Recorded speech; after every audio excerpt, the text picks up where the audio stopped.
कुछ भी ना पास होगा,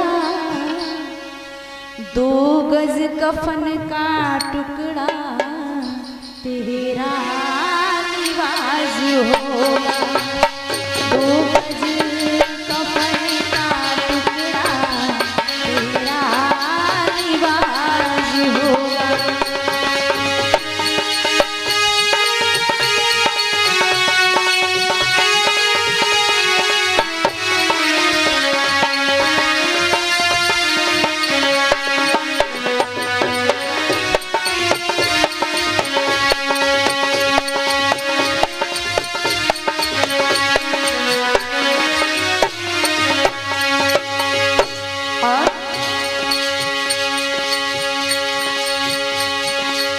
उस दिन पता क्या होगा, रह जाएंगे तड़पते परिवार वाले तेरे, रह जाएंगे तड़पते परिवार वाले तेरे। यमदूत ले पकड़ तुझे घूमेंगे घेरे घेरे, यमदूत ले पकड़ तुझे घूमेंगे घेरे घेरे। पीटेगा अपनी छाती कुलवा निराश होगा, 2 गज कफन का टुकड़ा तेरा लिबास होगा। 2 गज कफन का टुकड़ा तेरा लिबास होगा। 2 गज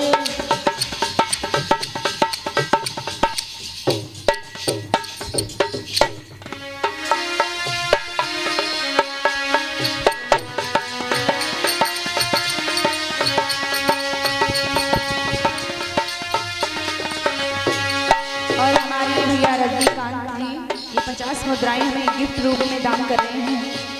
बाकी भी हम इनके जीवन की सभी मनोकामनाओं को पूर्ण कर रहे हैं। उसके बाद पता है क्या होगा,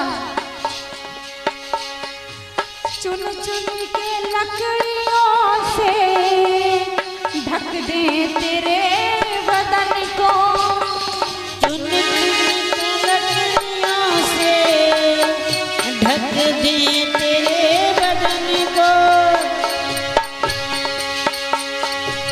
ले जाएगा झपट कर भंगी तेरे कफन को,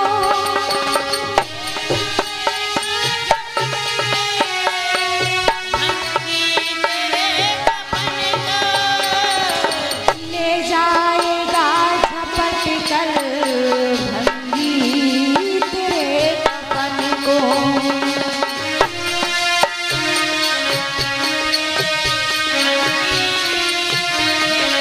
और दे देगा तुझको अग्नि बेटा जो खास होगा, 2 गज कफन का टुकड़ा तेरा लिबास होगा।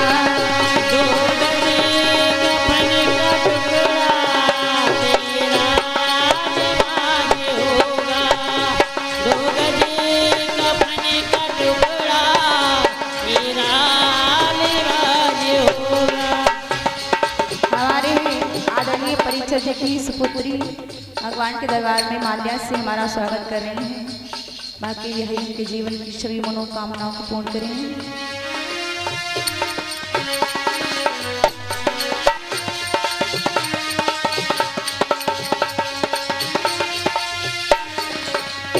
और अभी अपने स्वरूप पे बड़ा गुरूर करते हो ना, खुद को आईने में 10 बार देखते हो, कहते वाह हम तो बहुत सुंदर है, हमारे जैसा तो कोई है ही नहीं। बहुत घमंड है ना अपने शरीर पर, लेकिन याद रखना सुंदर सी तेरी काया जल करके राख होगी,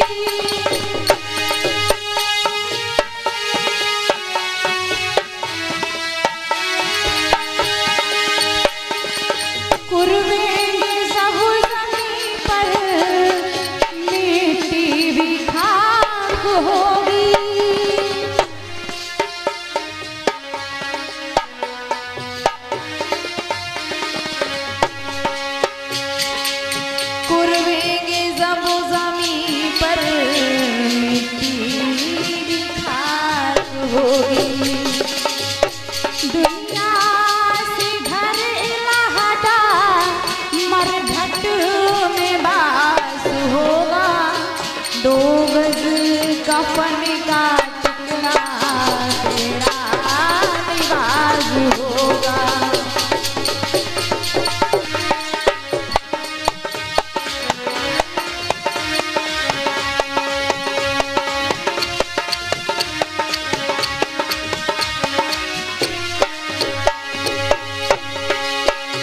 जाएगा जब जहाँ से कुछ भी न पास होगा।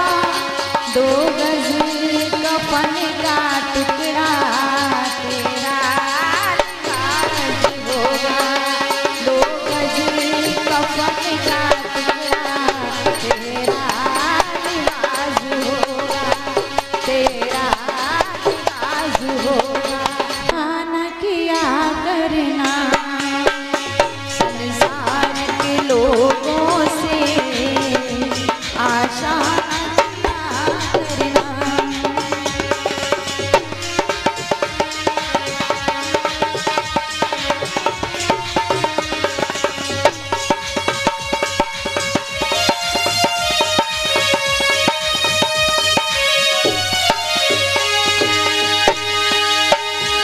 संसार के लोगों से आशा न किया करना।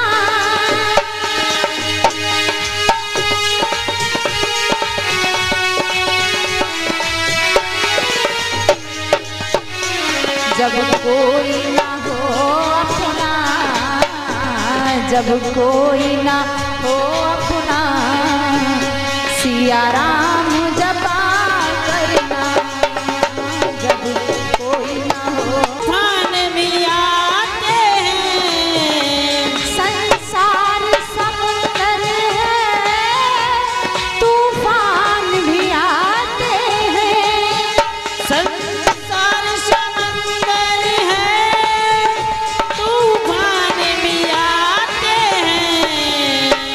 वो डूब नहीं सकते जिन्हें प्रभु बचाते हैं। वो डूब नहीं सकते, जिन्हें प्रभु बचाते हैं। वो दौड़ के आएंगे, वो दौड़ के आएंगे, बस याद किया करना। वो दौड़ के आएंगे, बस याद किया करना। वो दौड़ के आएंगे, बस याद किया करना।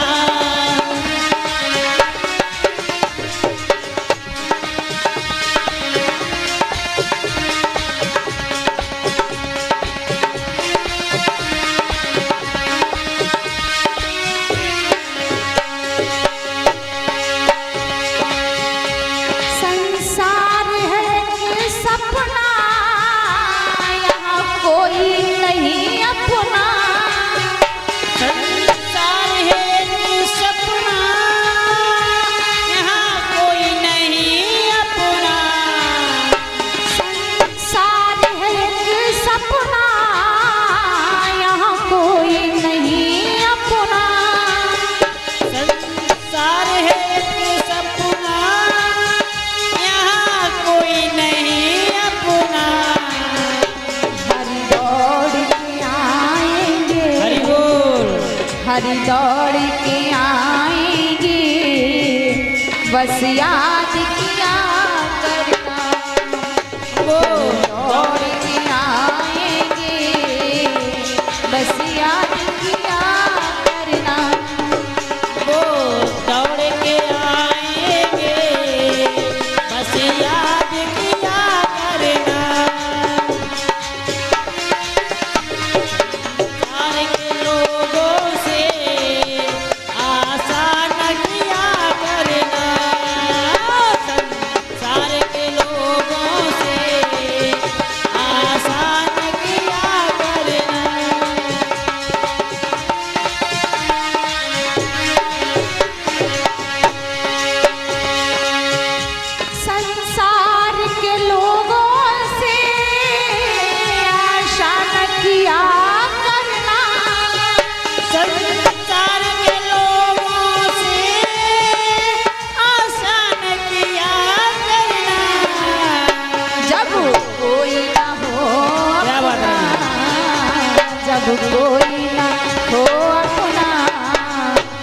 बस याद किया करना। जब कोई ना हो अपना सिया राम जपा करना।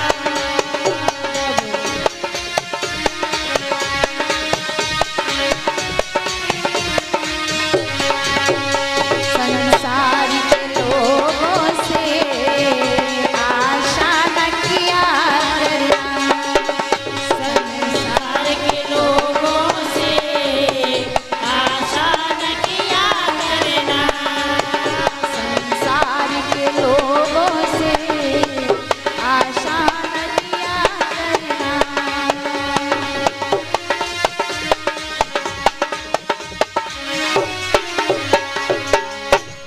प्रेम अपना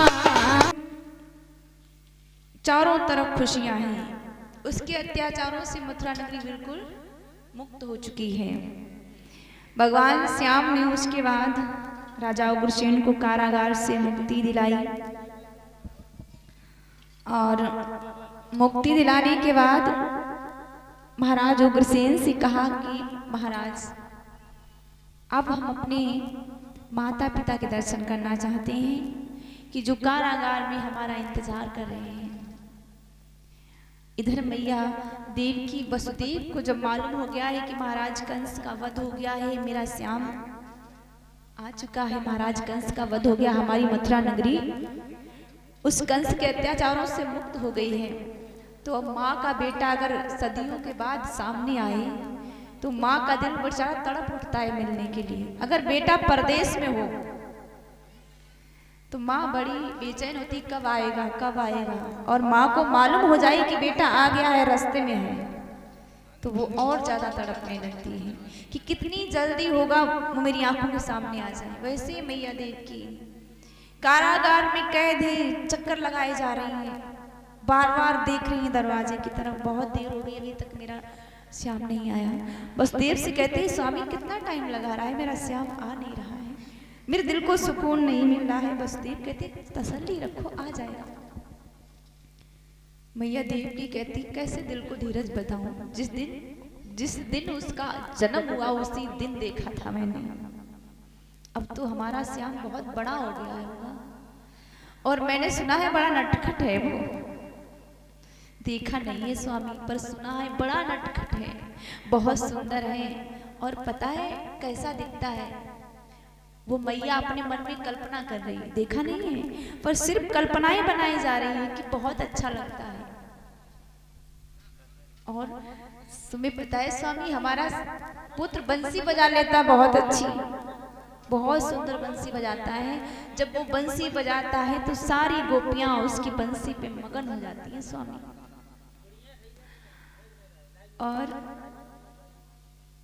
स्वामी अब दिल को धीरज कैसे बंधाऊं, मन कर रहा है जल्दी से वो मेरी आंखों के सामने आ जाए, मैं उसे अपने सीने से लगा लूं, उसे अपनी गोद में ले लूं। क्योंकि जिस दिन उसने जन्म लिया था उसी दिन उसको देखा था, अपनी बाहों में लिया था, अपनी गोद में खिलाया था मैंने। और अब तो बहुत बड़ा हो गया होगा ना हमारा श्याम। मैया देव की रो रो कर अपने स्वामी से कह रही है अब दिल को धीरज नहीं बंध रहा है। इधर महाराज उग्रसेन श्याम बलराम को लेकर आज कारागार में पहुंचे। जैसे ही आते हुए देखा देवकी ने तो आंखों से आंसू बह चले।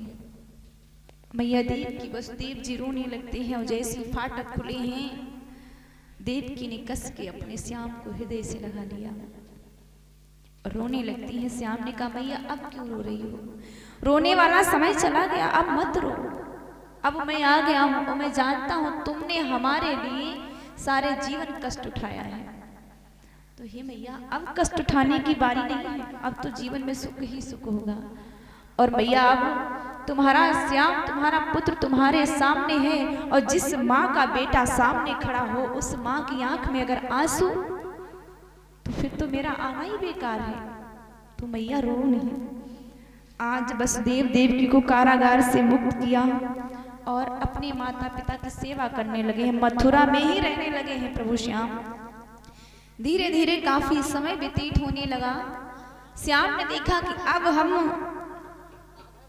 मथुरा से वृंदावन जाना थोड़ा मुश्किल दिख रहा है हमको, अभी जा नहीं पाएंगे, लेकिन हमारे ना जाने की वजह से हमारा वृंदावन जो है बिल्कुल सूना पड़ा है।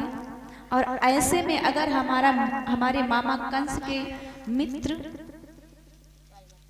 हमारे वृंदावन पर आक्रमण कर सकते हैं, हमारे वृंदावन की वासियों को कष्ट पहुंचा सकते हैं, क्योंकि हम वृंदावन के मुखिया हैं। हमारे नंद बाबा जो हैं वो वृंदावन के मुखिया हैं, और मुखिया का कर्तव्य होता है कि अपने गांव की रक्षा करना, अपने गांव की प्रजा की रक्षा करना। तो इसलिए हमारा जाना तो मुश्किल है, लेकिन हमारे वृंदावन की सुरक्षा करना भी हमारी ही बात है। तो श्याम ने नंद बाबा से कहा, हे नंद बाबा, आप ऐसा करो कि आप ग्वालों को लेकर के वृंदावन चले जाओ, और हम अभी इतनी जल्दी वृंदावन नहीं जा सकते, क्योंकि अभी मथुरा जो है वो पूरी तरह सुरक्षित नहीं है। अभी हमने अपने मामा का संहार किया है, और हो सकता है इनके मित्र लोग हमारे जाने के बाद राजा उग्रसेन पर चढ़ाई करके इन्हें बंदी बना सकते हैं, इनका वध कर सकते हैं।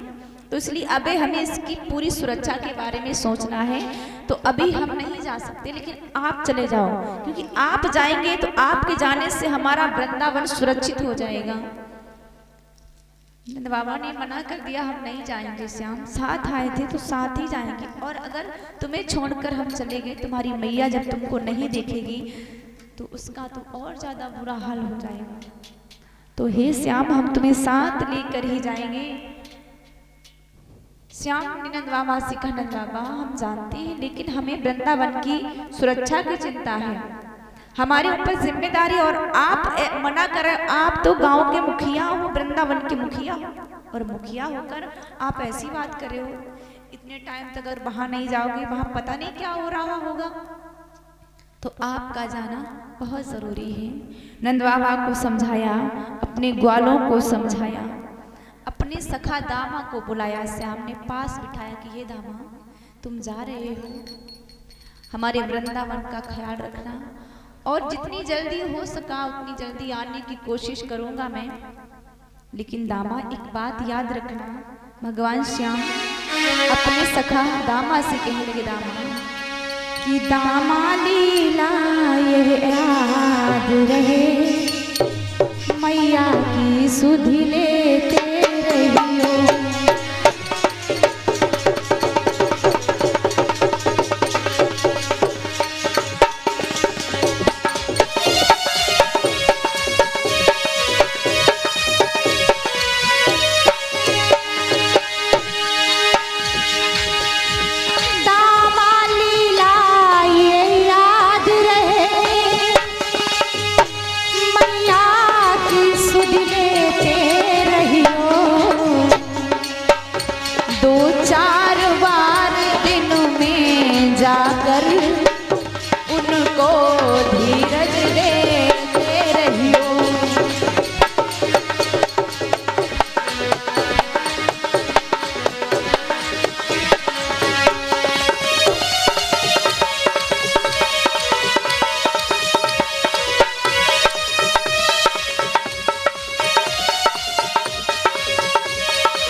भगवान श्याम ने कहा, दामा, इतना याद रखना कि हम वहां नहीं होंगे तो तुम्हें सारे वृंदावन की देखभाल करनी है, और एक सबसे बड़ी बात है कि मेरी मैया से जरूर मिलना।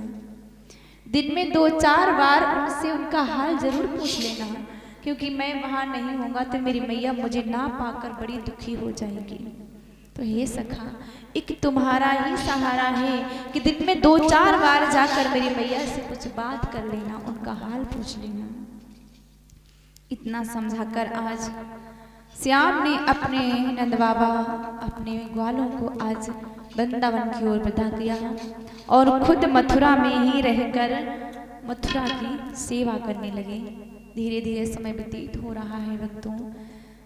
मैया यशोदा इधर जब नंद बाबा बिना श्याम के पहुंचे तो सारी गोपियां, सारी ग्वाल वाल श्याम को ना पाकर बड़ी दुखी हो गई। सब श्याम के ब्रह में बिल्कुल पागल हैं, रो रही हैं गोपियां। मैया यशोदा सुबह से शाम तक अपने श्याम की राह निहार रही कि कभी तो मेरे श्याम को मेरी याद आएगी, और जब मेरी याद आएगी तो मेरा लल्ला मेरे पास आ जाएगा। इधर भगवान कन्हैया जब मथुरा में रहने लगे हैं तो एक दिन भगवान कन्हैया अपने कक्ष में बैठे हुए हैं, अपने कमरे में बैठे हुए हैं और अपने कक्ष से वृंदावन की दिखाई दे रहा है। जो भगवान का कमरा है, जो कक्ष है, वहां से वृंदावन नजर आता है। तो वृंदावन की ओर निहार रहे हैं प्रभु। जब वृंदावन की ओर निहार रहे हैं तो यमुना का तट दिखाई दे रहा है। यमुना के तट को जैसे ही प्रभु ने देखा तो आज उनकी आंखों में आंसू आ गए। जब आंसू आ गए तो जोर जोर से प्रभु रोने लगते हैं, बहुत तेज रोने लगे। तो उन्हीं के पास के कमरे में उद्धव का कमरा है। उद्धव जी अपने कमरे में बैठे रोने की आवाज सुनी कि आज प्रभु के कमरे से रोने की आवाज आ रही है। जैसे ही कमरे में देखा कि भगवान श्री श्याम खिड़की के पास बैठे यमुना की ओर निहार कर बड़ी जोर जोर रो रहे हैं। उद्धव ने जैसे ही देखा हाथ जोड़ के कहा, प्रभु आपकी आंख में आंसू, आप रो रहे हैं। भगवान श्याम ने कहा, उद्धव इधर देखो, वो यमुना का तट देख रहे हो जो तुम, कभी इसी तट पर मेरी गोपियां जल भरने आती थी। कभी इसी तट पर मैं अपनी गोपियों के साथ इसी तट पर खड़े होकर गोपियों की मटकियां तोड़ देता था और मेरी गोपियां मुझसे कुछ नहीं कहती थी। मुझे याद उस मैया की आ रही है कि जो मेरी शिकायतों से बड़ी परेशान थी, लेकिन फिर भी उसने मुझे कभी नहीं डांटा।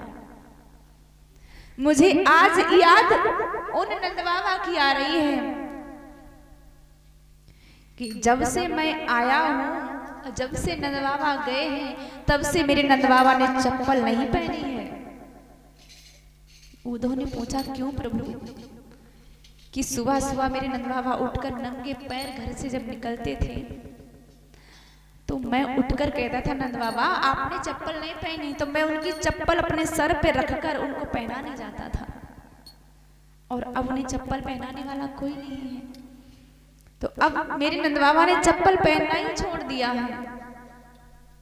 और वो गोपियां जिनकी रोज मैं मटकिया तोड़ता था, रोज शिकायत लेके जाती थी, और जिस दिन मैं मटकिया नहीं तोड़ता था उस दिन भी शिकायत लेके जाती थी। उद्धव ने पूछा, उस दिन क्यों शिकायत लेके जाती थी? जिस दिन आप मटकी नहीं तोड़ते थे उस दिन क्यों? कि उस दिन इसलिए शिकायत लेके जाती थी, यशोदा मैया से पूछती थी कि आज श्याम मटकियां तोड़ने क्यों नहीं आया, आज श्याम घर में चोरी करने क्यों नहीं आया। क्योंकि मेरी गोपियां जब मैं चोरी करने जाता था तो उसी से बहुत खुश थी। वो खुद जानबूझकर ऐसी जगह पर माखन रखती थी जहां मुझे मिल जाता था। और हे उद्धव, आज मुझे अपनी मैया यशोदा, आज अपने वृंदावन की बहुत याद आ रही है। भगवान श्याम रो करके उद्धव से कहने लगे, हे उद्धव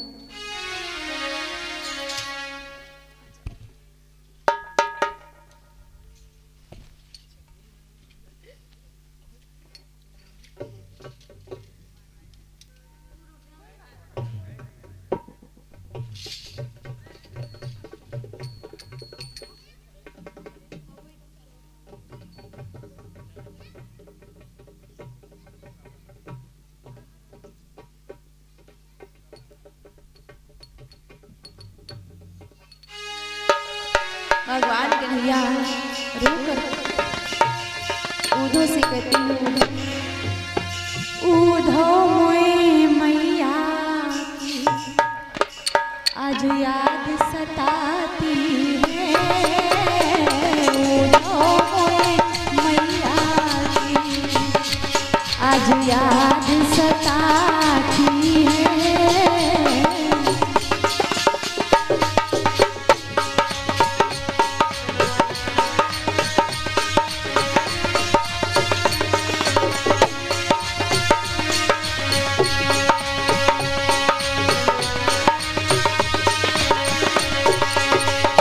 ताली बजाओ भाई सभी लोग और बोलिए, उधो मोए मैया की आज याद सताती है, भैया वृंदावन को ले जा मेरी पाती है, भैया वृंदावन को।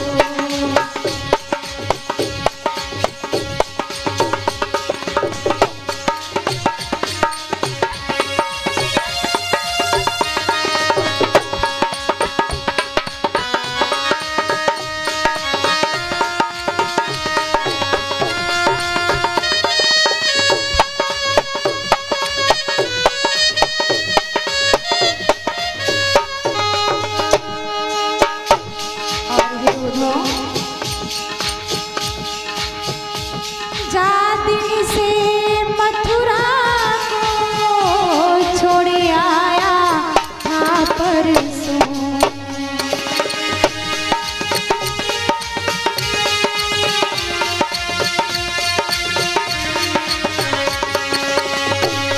कह करके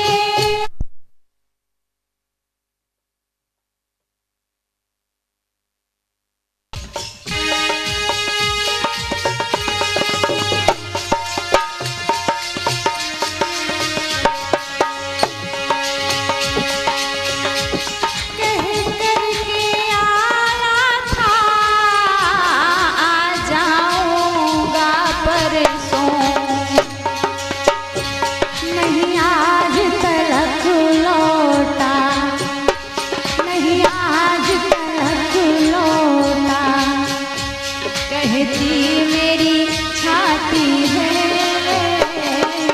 आज तलक लौटा।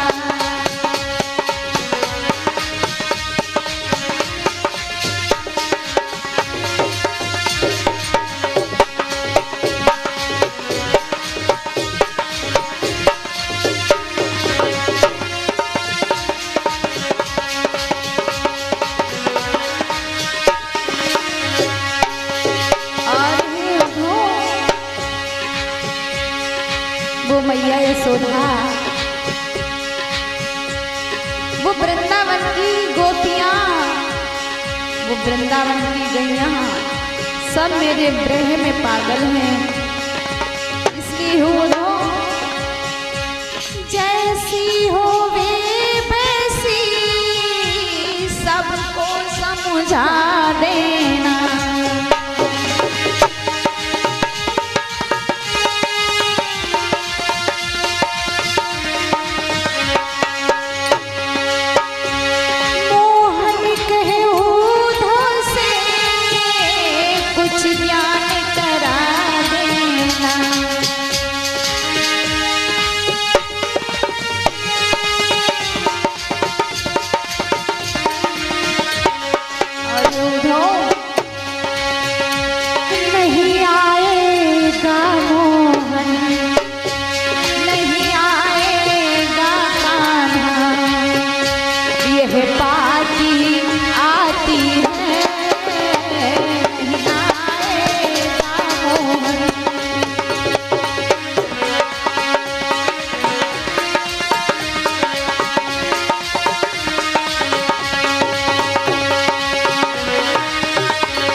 आज भगवान कन्हैया उद्धव से बोले कि हे उद्धव, आज मुझे वृंदावन की बहुत याद आ रही है।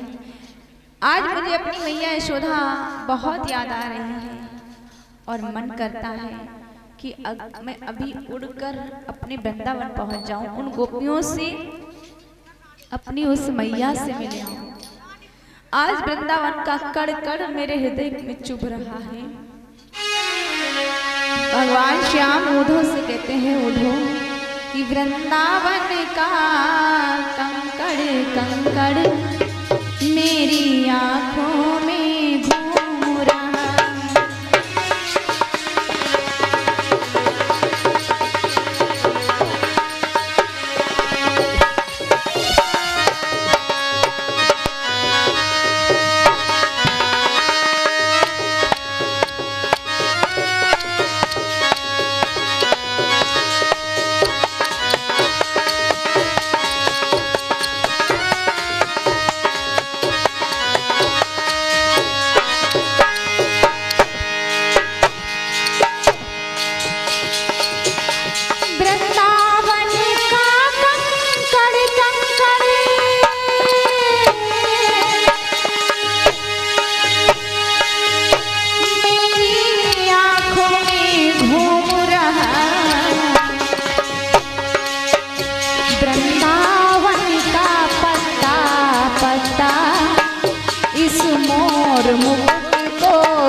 और ये उद्धव, वृंदावन की फुलवारी की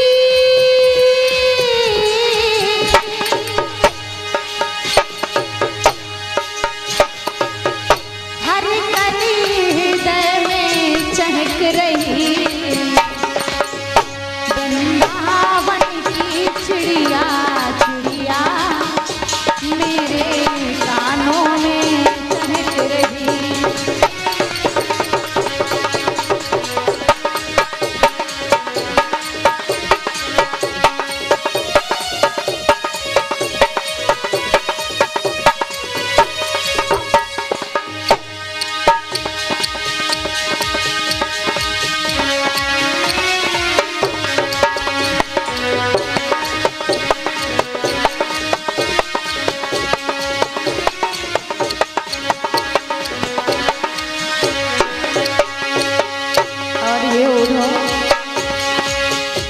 वृंदावन की ग्वाले वाले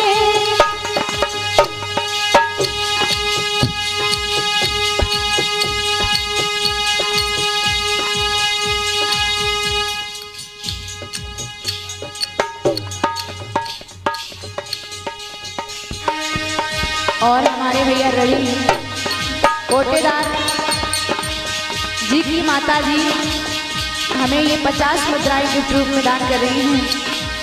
बाकी भी हरि इनके जीवन की सभी मनोकामनाओं को पूर्ण करें। वृंदावन के ग्वाले वाले मेरी भूलों में भुलाने हैं। वृंदावन की गौएं बछड़े मेरी नजरों में घूम रहे।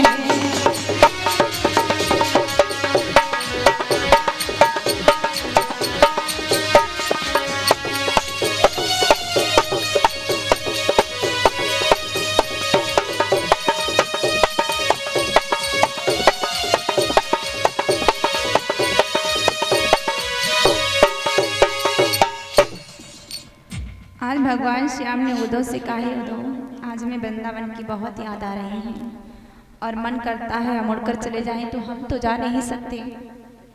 आप ऐसा करो कि हमारा एक पत्र लेकर के वृंदावन चले जाओ। और हमें मालूम है कि वो गोपियाँ, मेरी मैया, मेरी राधा आज भी मेरा इंतजार कर रही हैं, पर मैं अब वहां जा नहीं सकता। उम्मीद ही नहीं है मेरी जाने की, इसलिए उन्हें समझा आना कि अब श्याम कभी लौट के नहीं आएगा, तो उसके लिए अपने जीवन को बर्बाद ना करिए। उन्हें कुछ ज्ञान का पाठ पढ़ा आना, कुछ ज्ञान बता आना कि अब मैं कभी लौट के नहीं आऊंगा। भगवान श्याम ने पत्र लिखकर ऊधो को दिया और ऊधो से कहते हैं, ये पत्र ले जाओ मेरी उन गोपियों के पास, मेरी राधा के पास, मेरी मैया के पास। दादाजी वृंदावन जाओ, मेरा संवाद सुनाने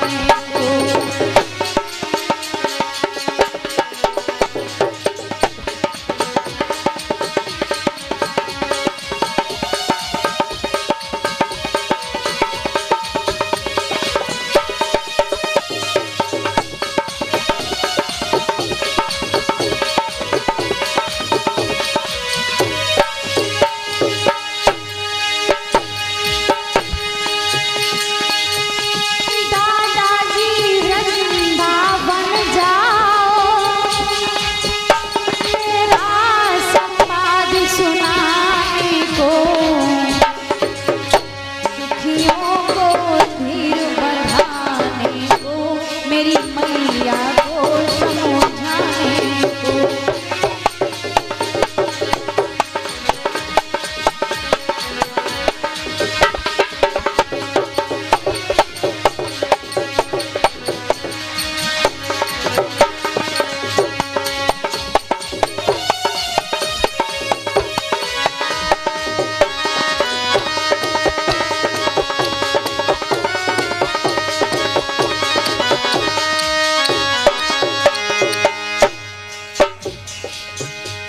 और जो दो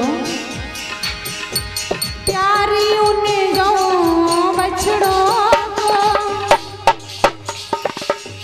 गिन गिन के चूम के तुम आना, उन प्रेम विरहिणी सखियों को कुछ ज्ञान